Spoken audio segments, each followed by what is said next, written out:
So, Josh, did you manage to watch the Xbox conference the other day? No, I couldn't be bothered to do that. I just watched some other YouTube channel sum it all up for me. Let me clarify. It wasn't actually a conference. It was an Xbox podcast event. I've seen, like I said, I watched, I think it's like a Fallout focused channel, and they did a summary of the whole event. So they were obviously looking at it from a particular point of view. As someone who probably did watch it, do you want to let me know what happened? Yeah, so basically the first thing they started discussing was... Well, how did it all come about? Because it wasn't going to happen though, was it, originally? It wasn't like something planned, but there was stuff going on beforehand, weren't there? Even they said like rumours and stuff. Yeah, so the last month there's been rumours about games, exclusive Xbox games coming to other systems. Starfield, Indiana Jones,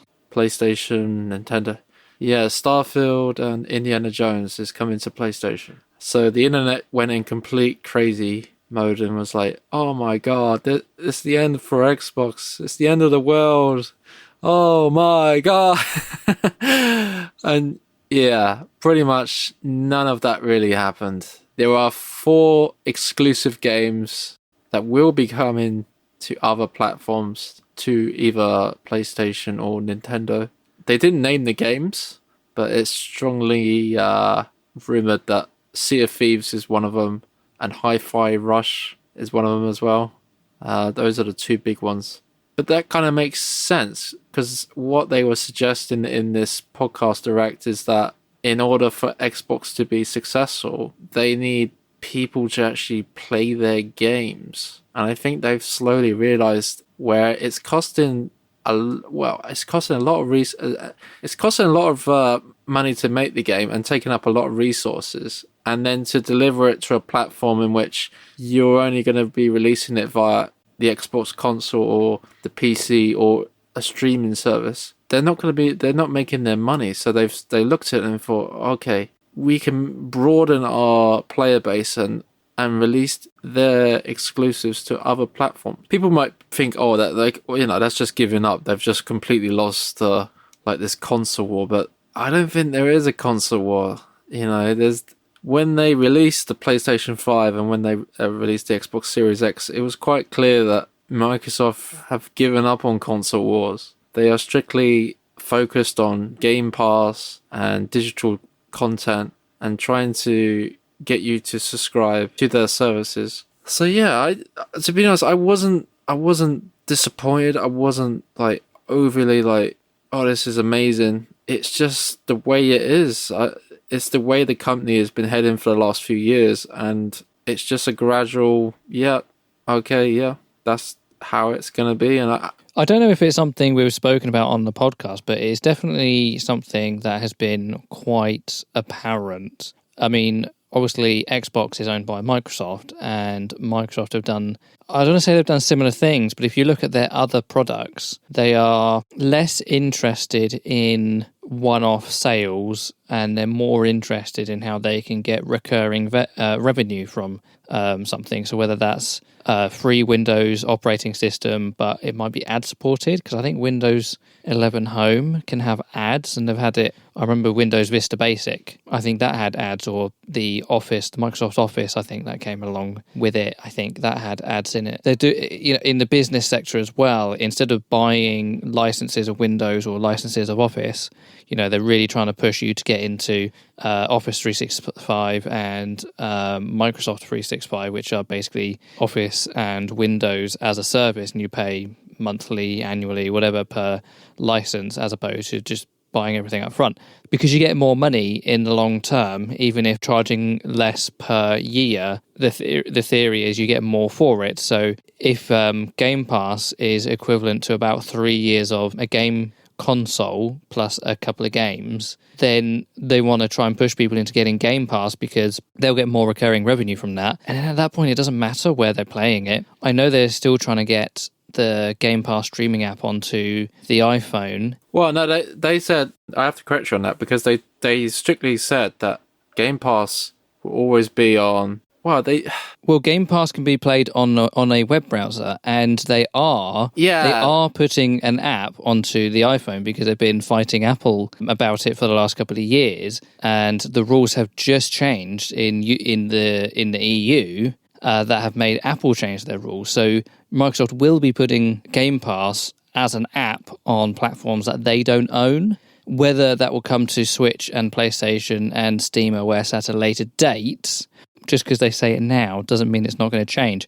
Do you remember when Windows 10 was going to be the last operating system? Exactly. Okay, fair enough. Yeah. So things can change, and like I say, they are already in the process of doing it. But does it make sense for it to change? Because what they said was in the conference made sense. Game Pass will not be on Nintendo, will not be on PlayStation, but the some of the exclusive games will be. And what I can see is people still using the subscription of Game Pass on either an Xbox or, like you say, iOS or Android, but then you still have that recognition of having a gaming console and being relevant in that space. If you just put Game Pass on PlayStation and on Nintendo, then you're just a software company. You're no longer a hardware company. And I think... But Microsoft is a software company way more than they are a hardware company. And I know Xbox is the exception to that rule, really. But Xbox will be using a lot of business expertise from Microsoft in how they're doing things. And I thought you already could do Game Pass on the PlayStation through the web browser. Yeah, it might not be native app, but I thought there was a web browser and you could run it through. I'm sure I saw a video about 4 years ago where Linus Tech Tips did the same. They were running Forza on a PS4 or a PS5. Unless it was the other way around and they were using PlayStation streaming on an Xbox. I can't quite remember, but yeah. But then, so the exclusive games bit. Well, see, the thing is, they said there's going to be 4 games. Phil Spencer said, don't expect future games. We're just starting off with 4 games. We're just seeing how it goes. But that's just, that's if it goes well, then they're going to put more games on there. Because I think he did another interview after and saying, like, you said Starfield would not be coming to PlayStation. He said, well, it's, don't quote me on that. Like, it's not out of the realms. Who knows in like 10 years time? Who cares at that point? Let's just release it on PlayStation. Who knows? Well, the funny thing is that Starfield not being released on the PlayStation and being an Xbox exclusive, it really goes against Todd Howard's sell Skyrim to as many different people in as many different versions policy, doesn't it? Yeah, exactly. Yeah, and I think because they've acquired so many game publishers and game studios, they're in this position where they have a lot of games and developers who are probably have kicked off and said, look, we want to release it not just on Xbox platforms and or PC. We want to provide our games to other services so that they can do better and find a new audience. But that's the thing. It's like when the Xbox marketplace is smaller, it's less than half of the whole industry because, well, between them and PlayStation 5, the two consoles that are kind of neck and neck, they've got less than 50% of the users. So they're, if you become an Xbox exclusive game, there's just so much less potential sales and money there. And I know they're going to get a whole load of money from Microsoft to be the exclusive. And obviously they've got to work out whether that's going to be more or less than being on both platforms and the development cost of being on multiple platforms and everything like that. So obviously it's a gamble either way for the developer. But, it's like I've got a PlayStation 5. Sometimes I feel like I'm on the right side of the quote-unquote console war. Sometimes I feel like I'm not, given the games that are coming out. Given that I've got a good gaming PC, there are a lot of the exclusives I can play on the PC, so I'm kind of doing okay in that sense. I don't need to go out and get an Xbox Series.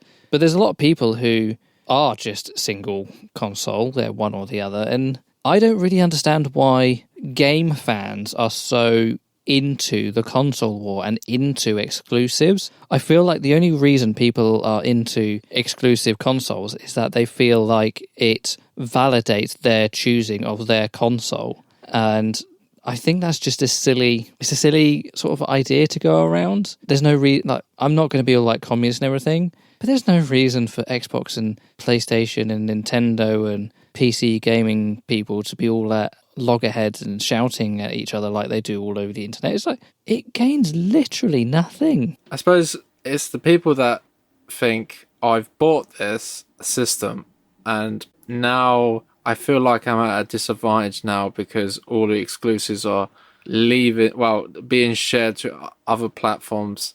So what was the point of me buying this exclusive? But, I mean, why would that be a disadvantage? Well, they see it as a disadvantage of them buying a box that they thought they were going to get exclusive games. Yeah, but I don't see how that is an advantage to the gaming world. How can anyone see that as a positive thing? It's their mentality where they think, because I know, I hear that. Such and such. It's beggars belief. Why would that's what they think? Why would you think that is a good thing? You know, it's like, these people, we've got this amazing game, Starfield, and these people can't play it because they don't own this console. And then when the news broke, like the rumors started of, Starfield might be coming to PlayStation, just the internet went completely crazy. And which is just, who knows? It might have been Microsoft's plan to put Starfield on PlayStation. Maybe they backed out. Maybe they're like, this is too much of a big reaction to it. Maybe we should, like Phil said, test our waters and put these 4 games, which are probably going to be Sea of Thieves and Hi-Fi Rush being the 2 big ones out of the 4. I also enjoyed the fact that they did talk about backwards compatibility still, because they started talking about Windows, and Phil Spencer was saying, like, if I like it is kind of true. Like, if you put in a disk, let's say from like Windows 98, or you have a game in which is backwards what I was trying to say is, like, you have a game that's backwards compatible that's like 20 years old, and they've tried to keep that with Xbox. They've tried to have every generation your games are going to be compatible, which I did like to hear. I enjoyed the fact that they did talk about backwards compatibility and respecting the previous consoles that they've had. It's not like they're ashamed of the games and the consoles. Yeah, that's good. And that's and again, that is one of Microsoft's strengths, is all the games you can play from the last sort of like 10, 15 years of, I guess longer, of Xbox history. They say they haven't got it, they haven't got it completely right, and that is for reasons that it's just strictly out of their hands, but they have tried to bring as many... It's clear in the recent few consoles that they are trying to not make the same mistakes as they did with the original Xbox and the 360, where the hardware was so different that it made compatibility different. With the One and the Series being very similar, and when they make the third one, when they make the Xbox Triple, presumably that will be close enough to the Series that it should be able to play all of the Xbox One, all of the Series, and a good handful of the 360 games, hopefully. So yeah, they did touch on that. They are making a next-gen console. Yeah, I think we're going to hear about it in Christmas, aren't we? They said. No, so there's going to be like a mid-gen console. Yeah. There's going to be a mid-gen thing. But I think they said they were going to tease something about the next one during the holidays. They said. I don't know. I didn't hear that. They just said that they are like in the mode of next gen. But it feels like so soon. It's only been like 4 years, but I know like a lot of people are saying like 4 years, like a normal gaming generation is normally like 4 to 5 to 6 years. It just feels so quick. Like, it doesn't feel like enough games have passed, because games. Well, I kind of blame COVID as well. Like, COVID has been that when the consoles did come out and there's a big shortage of them, and game devs were forced to work from home, and it was like harder to make games and just delays. It just feels like we haven't had enough games come out to justify a next gen console. It just feels like we haven't really got our teeth into. I think 2023 did have quite a few games. I remember seeing. I saw something at the end of the year. It was like a little roundup, and there was quite a lot.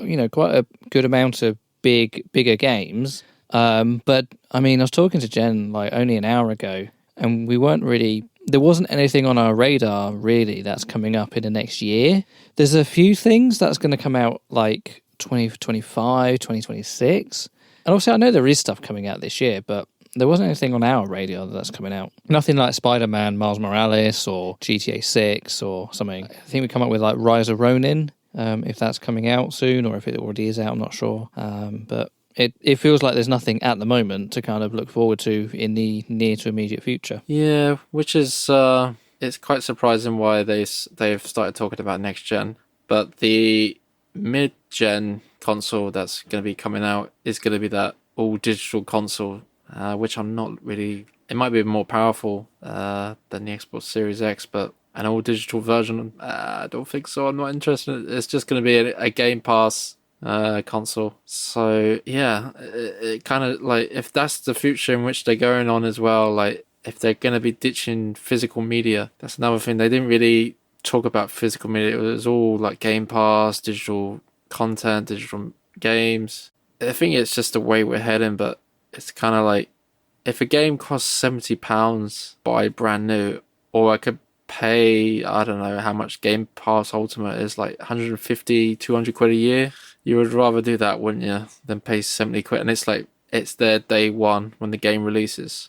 And that's what they said as well. It's like every game is day one, and they're adding Bethesda games now and Activision games. But the thing is, it doesn't even have to be £150 a year, because it can be £20 to play it for a month. And then if that's all you're going to play the game for, you don't have to spend 70 quid. You just pay that 20 and you just drop the subscription again. Yeah, you definitely get your value for money. Like, if you see it in terms of, like, you could play in a year, like for me, I could play probably like and complete, or get my thing out of it, like 4 or 5 games a year. And if they're worth like 70 quid or 60 quid when they come out, you definitely get your money's worth. But then at the end of the day, you still don't own those games. So if you want to go back to them, then you have to dip in your pocket again and pay the yearly or monthly subscription. But yeah, that's life. That's the way they're heading. It seems we're heading into a world in which it seems a lot easier and cheaper and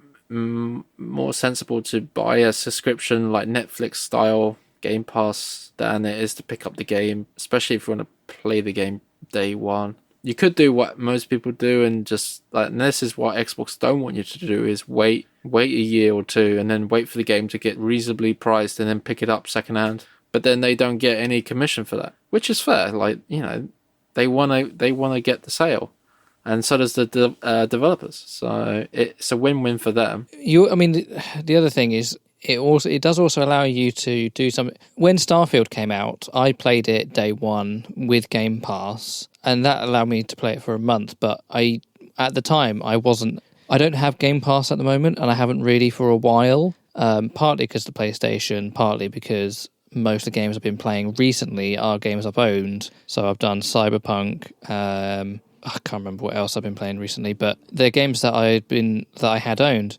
And my wife bought me Starfield for Christmas, and she managed to get it during the sale, so she got to save some money there. So I have actually basically got Starfield for free.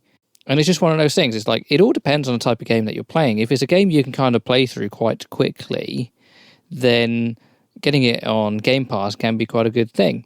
If it's a game like Fallout or Starfield or GTA or something where you're going to be playing it for weeks, months, if not years, then obviously in the long term, unless you are already having the subscription for something else entirely, not just for that one game, but for all the games, then it might be better to kind of get the game later in sales.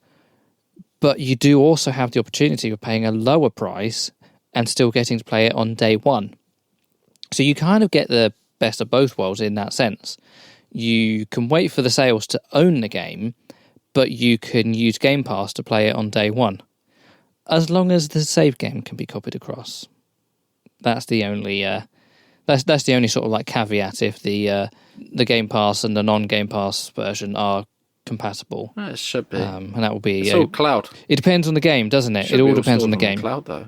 Only if you have the Game Pass version and the Xbox version. We got Starfield through Steam. Oh, and I had to use a. Well, that's another thing they discussed. They said like they want more other platformers to be able to share your saves, share Well, I mean, so CD Projekt Red and Rockstar already get around that by having their own launchers. So I was able to use the cloud, like you said, to transfer my Cyberpunk from the PlayStation to the computer. But that wasn't using Sony, that was using my Cyberpunk login account on the PlayStation and then the CD Projekt Red launcher on the computer. Rockstar have a similar one. Although actually thinking about it, I don't think you can transfer it. Or you might be able to transfer it. I don't really know. I don't know. So, but sometimes you can do it, sometimes you can't. That's all down to the game developers, really. Well, that's what they kind of wanted. They wanted, if you're playing the game on the PlayStation and you save the game, then it should automatically transition if you played it on Xbox, let's say. Because some games already have that. Like, I think if you play like Rocket League or Destiny or something like that, then you can just jump straight from one system to the other. Yeah, but like you said, that's you're required to log into your Epic account. But how else would it work? It would have to be. It has to be the developer, doesn't it? They sound like they didn't want that kind of barrier. They wanted it seamlessly. So they need to have a system with Nintendo and with Sony to have some kind of integration where you can link your accounts together, and then just any games you own on both, you can copy them across. But that's something they don't need to tell us that. They need to go to Sony and work out a deal on how they're going to do it. Well, that's what they put it out there. They put it to those guys, and they started saying like, we want to do this. So, and then they started gloating, saying we're like, for Nintendo and for PlayStation, we're the biggest publishers for these companies. And you're like, that's technically true, I suppose now, but they were saying like it's best for Xbox and it's also best for the gaming industry as a whole, because they're thinking about the wider scope of where the games industry is going to be in the next 10 years, where they're going to sit as a company. And I think they realized that they're not going to be top dog. They're going to be this service that's going to be providing content to people, allowing people to access their games anywhere via cloud streaming or playing on Xbox, playing on PlayStation, playing on Nintendo. So yeah, we'll wait and see. Like, there's going to be 4 games.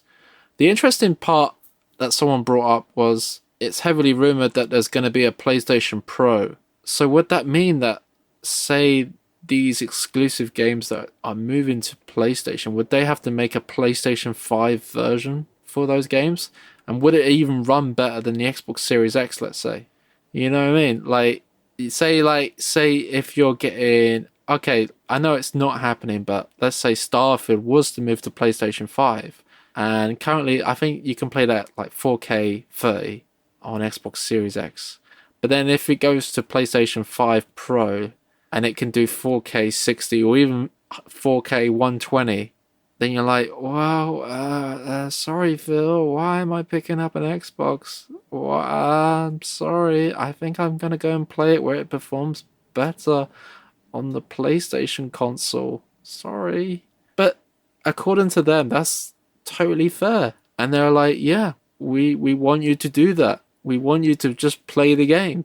We want you to pick up the game. But then that's the thing. If I bought it on PlayStation and I bought it day one at £70 and they would get majority of the cut, compared to if I did pick it up on Xbox, you can do what you were suggesting, pay for Game Pass for a month, play the game, and then wait for it to go down in price, and then pick it up. And maybe get it even second-hand, and they don't get more of the cut. Well, you're not going to get it second-hand because it's going to be a digital-only console at that point. Oh, yeah. But it's one of those things, is like, how much profit does Microsoft and Sony get from their consoles? I think I saw something recently where Sony said selling a PS5 any cheaper than it currently is would be very difficult because they're not really making much of a profit. And you might find that they make more profit per single copy of a game than they do from a single console being sold. So really, if you're not making... And I think historically, haven't they always been selling consoles at a loss or at very little profit because they've always known they're going to make their profits in the games themselves. So really, why does it need to be sold on their platforms over the others? I think the first gaming console that they made that actually made a profit was the PS4. And it was a very tiny profit. The PS3, when that first came out, they were was making a huge loss. You said that's because of the Blu-ray player or something, wasn't it? Well, they had all these extra features. They had that SD card. They had the 4 USB ports. So they took the console and then they slimmed it down, didn't they? And that's when we got the PS3 Slim.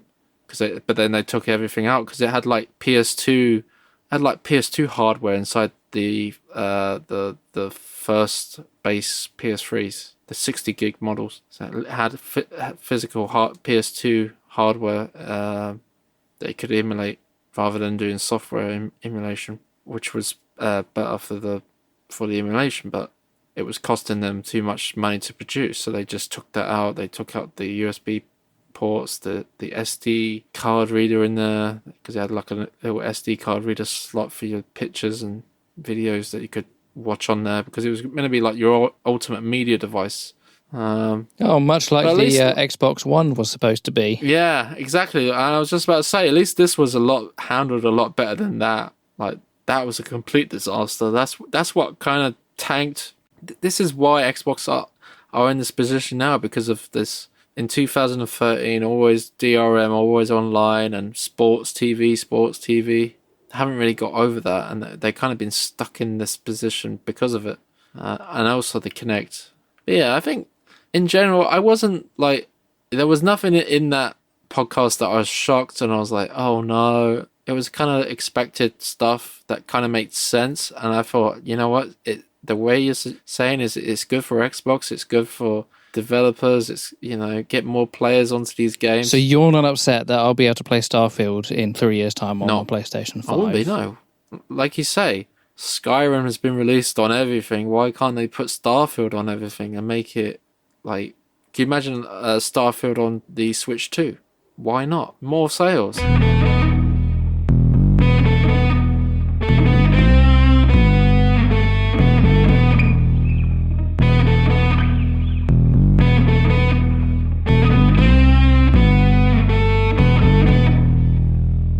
Hey, let me tell you. I was going to tell you something. Really, it's really. I managed to finish Resident Evil 4 remake. Okay. And I got so. That's not Village, is it? It's the one that came out after Village. It's after Village. It's the remake of it's the remake of Resident Evil 4, and I was absolutely loving the game, absolutely loving it. I was like, this game is. Exactly, it's a perfect remake. Everything's been upgraded, the graphics, the gameplay, everything. And unfortunately, you get to a part within the game where you have to take down a certain boss. And this boss is the most hardest thing I've ever played in my entire life. I could not beat this boss. I spent hours upon hours upon hours dying, restarting the level and trying to defeat this boss. And I looked online on tutorials on how to do it, and people were like, yes, it is very, on Reddit they were like, I give up, I can't get through this boss, I don't know what to do, this is ridiculous. And it was exactly the feeling that I was getting. It was I was really enjoying the game, but when I got to this boss, it just completely tanked it for me. I just wanted to just switch it off and never play it again. Are you supposed to defeat this boss? Yeah, of course. I was just reminded of one of my first experiences of Skyrim, and I've owned Skyrim for years, started playing it I don't know, back in 2015 it must have been, but I didn't play it because I got stuck. I got stopped by some giants and killed, and I couldn't get past them. And then a few years later, they were like, "Yeah, you're not supposed to kill them. You're supposed to just run past them." And I was just wondering if it was one of those things where you're not actually supposed to win this boss battle, and you're supposed to come back to it later on when you're a bit more experience leveled up or whatever. I mean, I don't know how Resident Evil works, whether you can do that or not. Well, no, you can. So basically, you can do that. Like, there are some not official boss battles, but like they're mini boss battles, and you can be like, screw this, sorry mate, I'm off, and leg it, and get into the lift, and go up the lift, and leave him there. You know what I mean? Just run past him, and just keep going where you need to go. But this boss, unfortunately, you have to beat it to progress the game. And I did it for hours and hours, and even when I thought, oh my god, I've got him, because he basically, you shoot him, he basically shoots acid at you, and every time he shoots acid, you have to duck and take cover, and then he exposes himself for you to shoot out.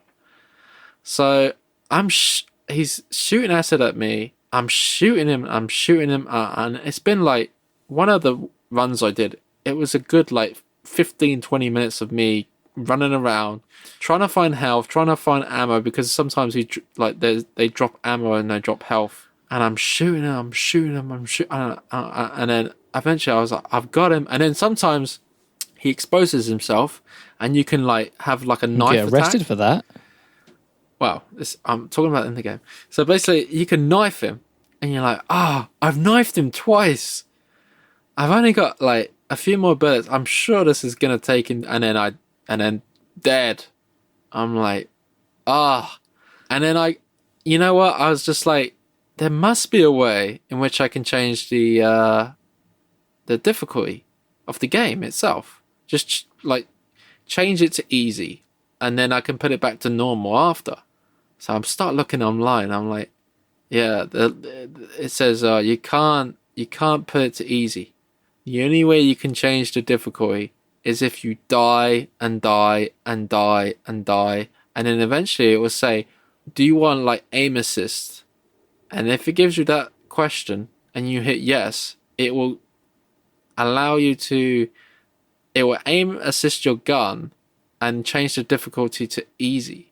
So because you know when you play a game, you get so frustrated that you don't even realize that this option comes up, and you just keep hitting the A button to restart the lever. So you went past it like 20 times. Yeah, I did. So eventually I died another 5 or 6 times, and that option comes up. But there's a big caveat that I didn't realize, is that I was like, okay, yes, I will take this option.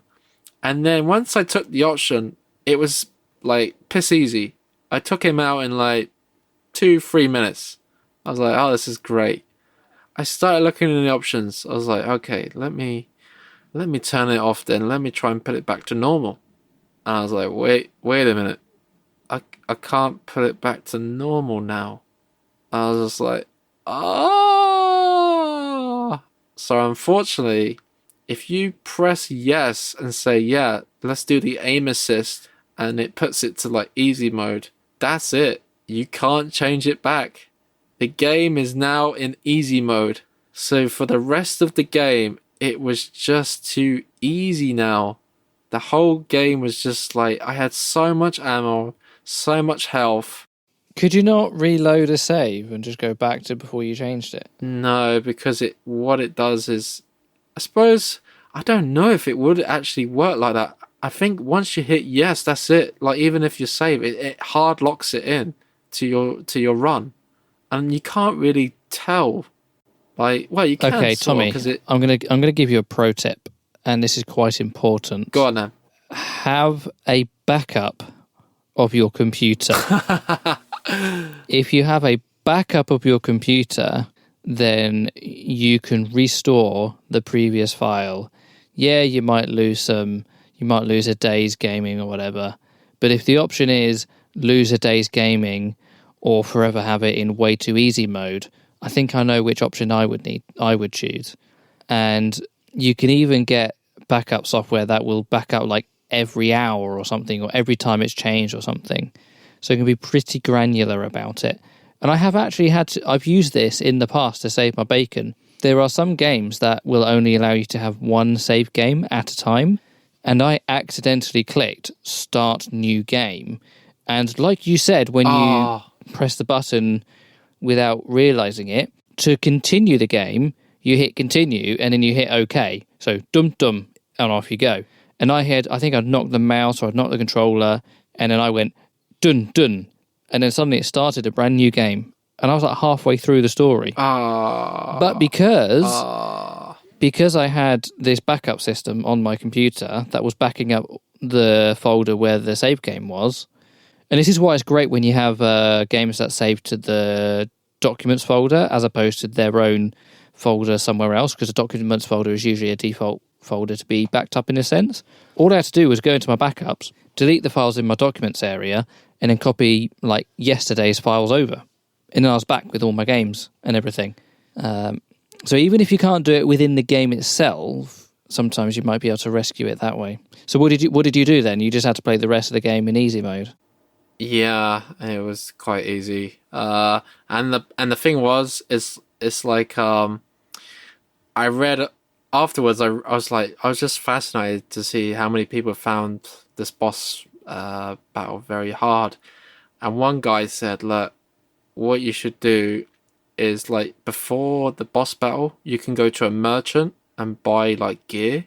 And what he did was he got when you walk into the room, for some reason he exposes himself like the first 5 seconds of the fight, so you get like a few shots into him. So what this guy did, he actually just bought himself a rocket launcher. So if you haven't bought it before in the game up to that point, then you can just buy the rocket launcher, and the guy just shot the rocket launcher at him and it killed him instantly. And that's what I could have done on normal difficulty, but I didn't think about that. But then what I did was I used the same logic of that guy and did it to the last boss. And the last boss like took me like 10 seconds. I just got my rocket launcher, I shot it at his thing, and it spammed a cutscene. And then it's like, oh, now you have to take him out again. So I just got my shotgun, did about 4 shots with my shotgun, and that was it. The boss was over. It was over. It took me like the whole boss battle, which is meant to be the hardest boss battle in the game, took me about 30 seconds. Because I just rocket launched it and shotgun to face. So yeah, it was quite disappointing. I was just like, I was really enjoying the game, but then I got to this point and it just, I had to literally do that anyway, because I couldn't do it with my conventional weapons. Like, and I had it quite, because you can upgrade your handguns and shotguns.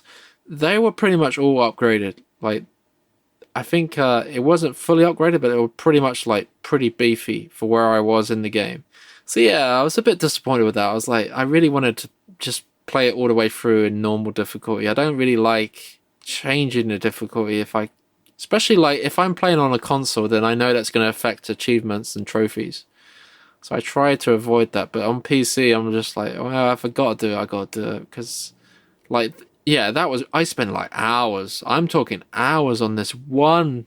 And I was just like, I can't get frustrated. If I get frustrated, then I'm not going to be able to do it. I just need to do this very calmly. And I did it very calmly, and I still just couldn't do it. And I was just like, this is a joke. How can I do this? And even when looking online and looking through like Reddit and YouTube, and they were like, you need to do this, you need to go here. And I did all that, and I still just couldn't do it. But yeah. Is it that you're getting too old for gaming? Your reactions are too slow? Maybe. I did notice that. I was like, some of the, like, so after I made that change, I was like, I had so much handgun ammo, and I was like really like trying to be precise on where I shot my shots on the little zombie people. I was like, why am I doing this? I got so much ammo. I just started shooting like crazy, and I would normally hit them. I was like, I think it's just this phobia of missing, and I would just do one shot and then do another shot like 2-3 seconds later, when I could just do like 2 shots, spamming it. Yeah, and it would normally hit anyway. The game is really good. It's definitely up there of one of the better games I've played over the last few years. I So definitely, one of the games you're saying is the better games you played in the last few years is a game that came out how long ago? it came out last year. But you said it was a remake. Yes, so it's a remake of the 2003 or 4. Okay, so you're saying the best game you played in the last year is a game that came out 20 years ago. Yeah, but it's not the same game, Josh. If you've played the original and then you've played this game, I have no idea. Like I have no idea. No, I have no idea. it feels like a different game. It is. Oh right, okay, fine. If they're two different games, then they're two different games. Have they? So it's not just a reskin. It's like they've gone through and changed gameplay. Yeah, exactly. So no, they're doing something similar. They're not doing something similar because the Tomb Raider games coming out, the original PlayStation 1 games. They're going to keep them quite similar to the original games. So where you're saying Resident Evil has gone for a completely different... So I presume it's the same story, but new mechanics, whereas the old Tomb Raider is basically just old mechanics. Well, they've updated the controls.